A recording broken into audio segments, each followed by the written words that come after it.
India को आज के 5 साल पहले तक का भी देखा जाए तो क्या वो इतना स्ट्रांग रहा है? सो लास्ट 5 ईयर से अच्छा ग्रो किया है इंडिया, और आगे कमिंग 5 ईयर्स का प्रोजेक्शंस भी बहुत अच्छा है जी। वर्ल्ड लेवल के ऊपर। जी। तो India is going to become powerful country. ये तो खैर वैसे भी सर बहुत बड़ा सवाल है। इसके अंदर तो क्या होता है कि एक आई ओपन होकर के अपन पूछ सकते हैं, पर अगर अपन इसी चीज़ को एक पर्सपेक्टिव से ले कि इंडिया नहीं होकर के एक आम आदमी है, आज जैसे आम आदमी अगले 5 साल में कितना अपने आप को ग्रो कर सकता है आपके अकॉर्डिंग सर? नमस्कार दोस्तों, आप सबका फिर से स्वागत है द पोकार्ट शो के ऊपर। आज हम जिन गेस्ट से मिलने जा रहे हैं उनका नाम है सीए मनीष पारिक। उन्होंने फाइनेंशियल और टैक्सेशन के अंदर अपने क्लाइंट्स को बहुत ज़्यादा हेल्प करी है उनका बिजनेस ग्रो करने में, और भी बहुत सारी चीज़ों पे हमने बात करी है कि इंडियन इकोनॉमी हो गया, एमएसएमईज हो गया, और बहुत सारे टॉपिक्स हमने डिस्कस किए पॉडकास्ट के अंदर। पॉडकास्ट की तरफ चलने से पहले please like, share and subscribe to our channel to get more engaging video like this. चलिए शुरू करते हैं। Myself C Manish Pareek, जी sir. Chartered accountant practicing in Kishangarh from last 13 years जी। in the field of income tax, GST, company ROC filing, जी sir. and all other consultancy services to our clients. जी sir. और Kishangarh field तो आप जानते हैं, जी जी marble city है। जी जी जी और मार्बल की मंडी है यहाँ, तो जाना ही एशिया का सबसे बड़ा मार्बल मंडी जाया जाता है। तो इसलिए हमारे बिजनेस अपॉर्चुनिटीज़ यहाँ पे अच्छी है। एज अ बिजनेस सिटी बोला जा सकता है एक हाँ, तरीके से। मार्बल सिटी मतलब एशिया की नंबर 1 जी मार्बल सिटी है। जी। तो सर मेरा एक पहला सवाल जो मैं आपसे पूछूंगा सर, वो है 2025 के अंदर जो अपनी इंडियन इकोनॉमी है, क्या वो उस लेवल पे है कि जैसे अपन बोल सकते हो कि उसको कि सुपर इकोनॉमी? क्योंकि अभी जो सिचुएशंस चल रही है उसके अकॉर्डिंग अपनी इंडियन इकोनॉमी इतनी ज़्यादा स्ट्रांग है? आपको क्या लगता है? बिल्कुल बिल्कुल है। देखो, इंडियन इकोनॉमी अगर लास्ट फ्यू इयर्स की अपन बात करें, like suppose 2022, 23, in 22, 23 India the rank of India in world economy was at fifth, and now it becomes 4. अब जैसे अपन ग्रोथ की बात करते हैं तो India is growing, growth rate of India is 6.2% around in 2025. And probably, according to the analysts of international analysis persons, they used to say that India will grow with the same rate of 6.2%. So now, as far as we think, India is growing rapidly, and in future we expect that India will grow with the same scenario. See, जो चीज़ अपन सोचते हैं कि suppose India is a powerful country, developing and become विकसित राष्ट्र बनेगा या नहीं बनेगा, तो इन चीज़ों के बारे में अगर अपन सोचें तो बेसिकली इंडिया को 3 फील्ड्स के अंदर एक अच्छे से वर्क करना है। Like infrastructure development. Infrastructure development से जो यहाँ पे एमएसएमई यूनिट्स है, मैन्युफैक्चरिंग यूनिट्स है जो आउट ऑफ इंडिया एक्सपोर्ट करती है, उनको एक स्मूथ प्लेटफॉर्म मिलता है, जैसे इजीली जो इनका माल है, प्रोडक्शन है, गुड्स है, वो अपन मूवमेंट कर सके वन प्लेस टू अनदर। और सेकंड पॉइंट से देखा जाए तो इंडिया को अब India needs innovation. Yes sir. However, Indian government is also concerned with the innovation. So we also salute to the Modi government because they want innovation. और उसके साथ अगर अपन एक और चीज़ का इन्वॉल्वमेंट अगर इंडिया के अंदर डाला जाए तो वो है financial stability.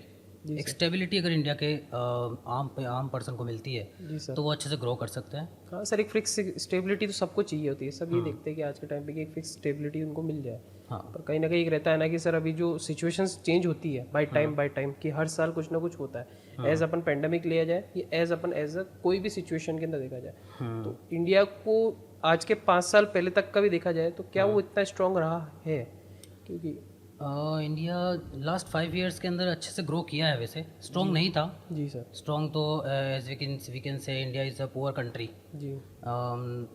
May be for a decade ago India was a poor country only. So British लोग भी ये कहते हैं India is a poor country. But now the scenario and thinking has been changed. So people of world peoples, not about the Indians always say about India, but world economy, the persons belongs to outside India also saying that India is growing very fast and having good financial condition. जी So last 5 years से अच्छा grow किया है India ने, जी और आगे coming 5 years का projections भी बहुत अच्छा है जी वर्ल्ड लेवल के ऊपर. जी तो India is going to become powerful country जी. In future. ये तो खैर वैसे भी सर बहुत बड़ा सवाल है. इसके अंदर तो क्या होता है कि एक आई ओपन होकर के अपन पूछ सकते हैं, पर अगर अपन इसी चीज़ को एक पर्सपेक्टिव से ले कि इंडिया नहीं होकर के एक आम आदमी है, आज जैसे आम आदमी अगले 5 साल में कितना अपने आप को ग्रो कर सकता है आपके अकॉर्डिंग सर?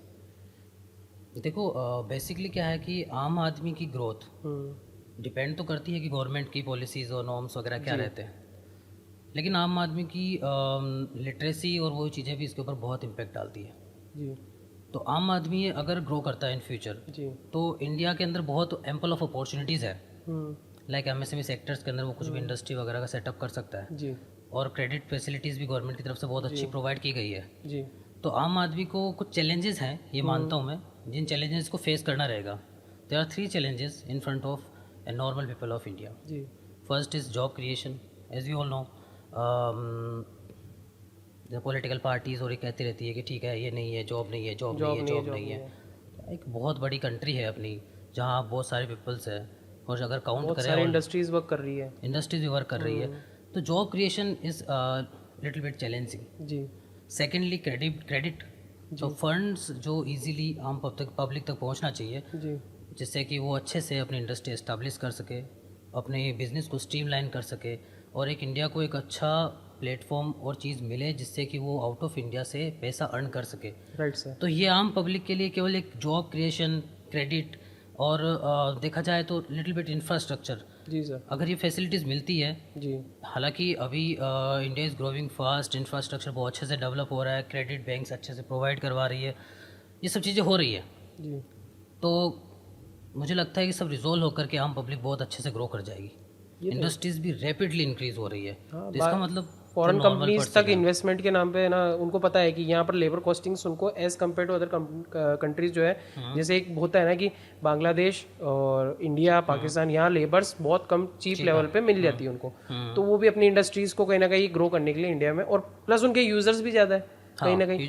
आज टेक इतना ज़्यादा बढ़ चुका है, फॉरेन कल्चर इतने ज़्यादा अप्लाई हो चुके हैं इंडिया के अंदर कि कहीं ना कहीं एक पॉइंट के ऊपर आकर के लगता है कि हाँ अपन को इंडस्ट्री इंडिया में ही लगानी चाहिए. ये सब चीज़ें वहाँ कॉस्ट एफिशिएंसी के ऊपर अपन को मिल जाती है. बिल्कुल है, डेफिनेटली है. आप देखिए जैसे कि बड़ी बड़ी इंडस्ट्रीज है, लाइक बड़े बड़े financial institution like JP Morgan Chase and similar institutions, they used to operate their back office in India. Why? Because it's cost effective, cheap labour available है, और यहाँ पे जो मेंटेनेंस कॉस्ट है या फिर जो फैसिलिटीज़ की कॉस्ट है वो कम है. तो इस वजह से back offices, mostly back offices in India, और मैन्युफैक्चरिंग यूनिट्स भी इंडिया के अंदर बहुत सारी आई है.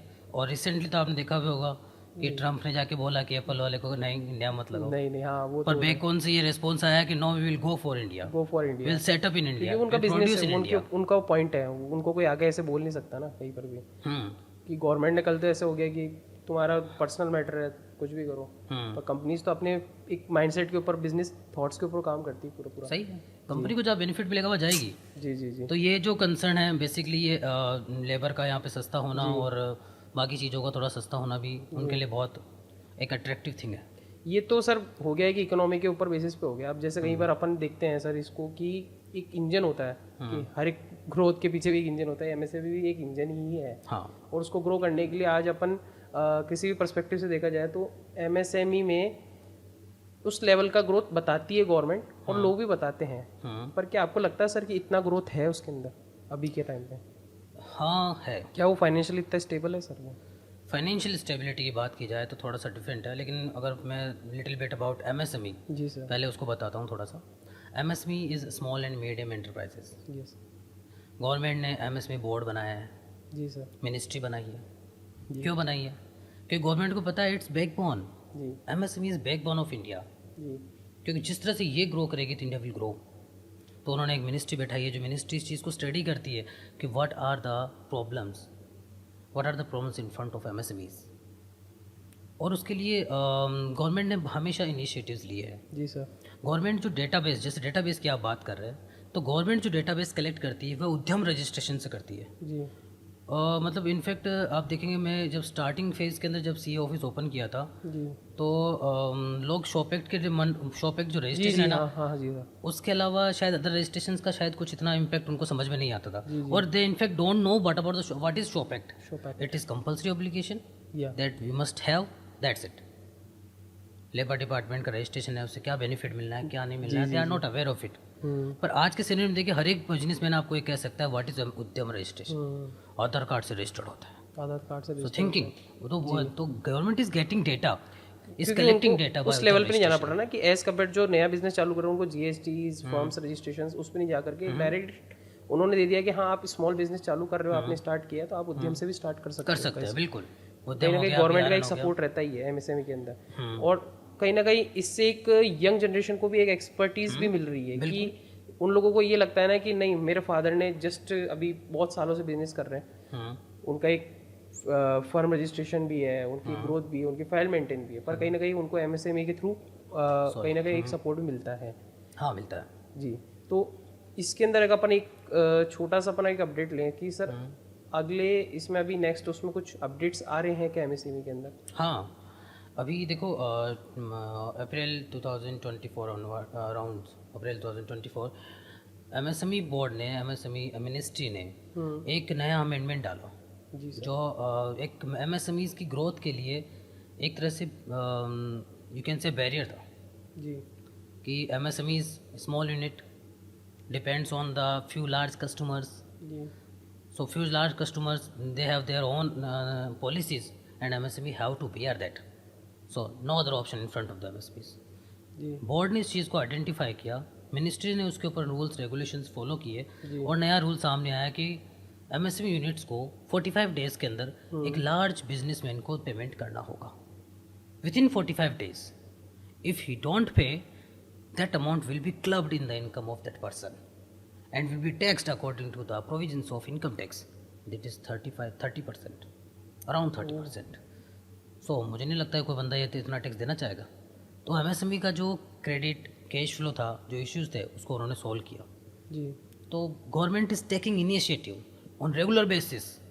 जी government is also worried about the financial liquidity of the MSMEs. See अगर अब 6 या 7 साल पहले की बात करें अपन, तो government banks were not in front to pay funds to the new MSMEs. जी they don't want to pay, they try to escape. Sorry that कि I should not speak this because but this is practical, no one can deny. जी sir.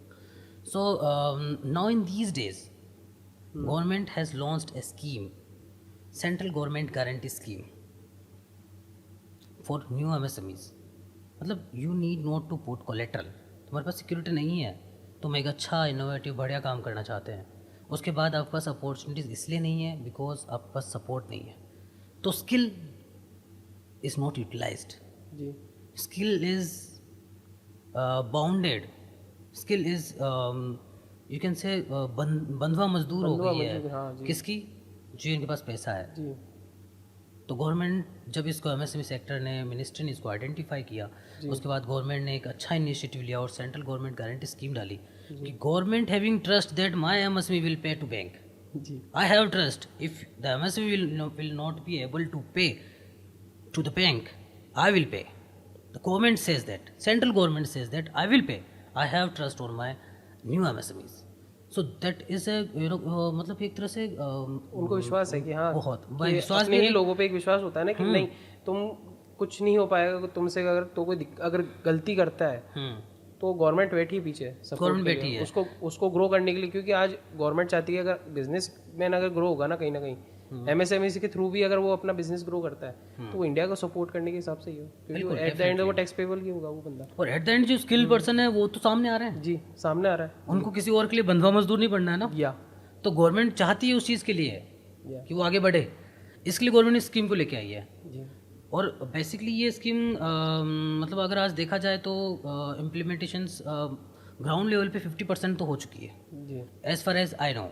जी और more then 50% तब होगी जब जैसे अपन भी उसके लिए थोड़े से पॉजिटिव सोचेंगे और उसको रूल्स नी चीज़ों को जानेंगे, और जो थिंकिंग है कि मनी बिना अपन कुछ नहीं कर सकते उसको हटा करके फ्रंट पे आएंगे, तो वो 100% एप्लीकेट हो जाएगी. या दैट इज।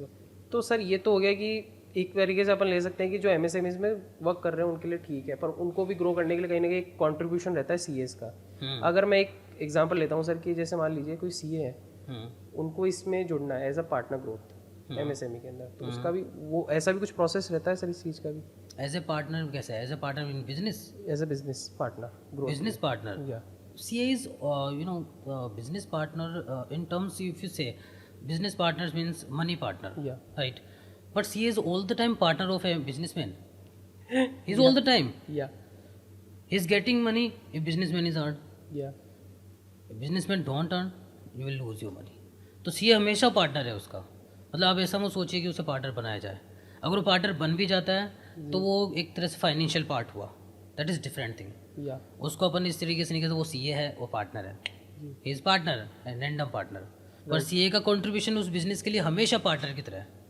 हमेशा बिजनेसमैन के लिए CA के जो कंट्रीब्यूशंस रहते हैं उसको ट्रांसपेरेंसी, लॉ के बारे में बताना, फ्यूचर प्रॉब्लम्स के बारे में बताना, और उसके बाद में उसके कंप्लायंसेस को करवाना, ये सारी चीज़ें जो चीज़ रहती है, इन सब चीज़ों के अंदर CA का इन्वॉल्वमेंट वैसे ही है, और it's a part and parcel of partnership only.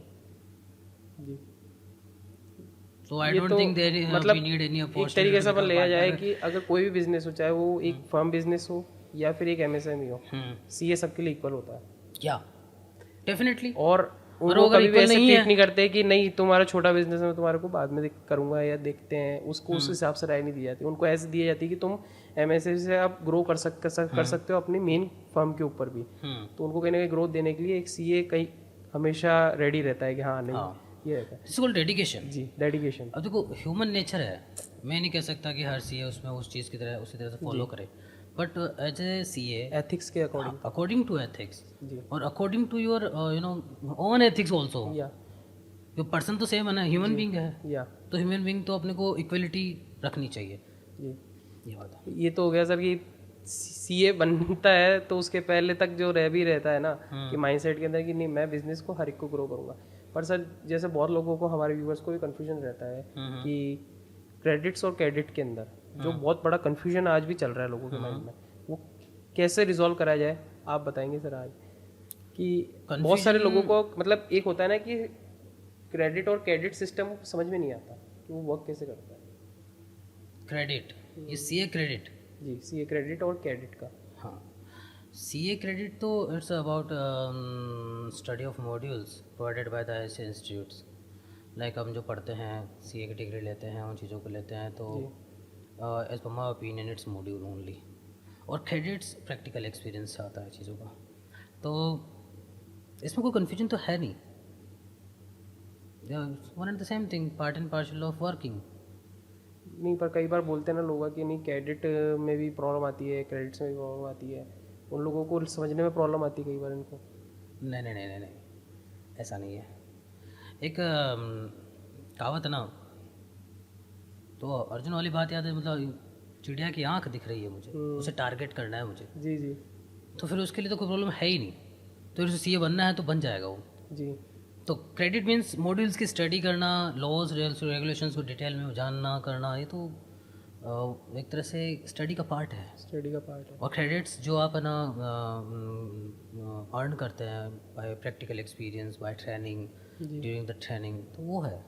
सो अगर दोनों का कॉम्बिनेशन नहीं है तो he is not a successful chartered accountant as per my opinion. As similar as कि आपके पास में इंजीनियरिंग डिग्री है, पर आपके पास में अगर प्रैक्टिकल या प्रिंसिपल, बेसिक प्रिंसिपल्स की अगर नॉलेज नहीं है तो आप इंजीनियर नहीं कहला पाओगे। वही वाली चीज़ सब में सेम, सब में बिल्कुल, ये प्रोफेशन में है। या लाइक अगर इंजीनियर की आप बात करेंगे तो भी वो, अगर उसको नॉलेज नहीं है तो वो सक्सेस नहीं हो पाएगा। MBA की बात करेंगे तो भी नहीं है, डॉक्टर की बात करेंगे तो भी नहीं है, तो one and the same, every profession need experience is important और बेसिक प्रिंसिपल्स भी इम्पोर्टेंट होने चाहिए। हाँ बिल्कुल, डेफिनेटली फॉर प्रैक्टिसिंग। अब अगर जैसे अभी बहुत सारे एस्पिरेंट्स जो है वो फाइट कर रहे हैं आज के टाइम पे, और सीट्स लिमिटेड होती है, सीट्स के अलावा भी बहुत सारे होते हैं कि सीए लिमिटेड ही बन पाएंगे।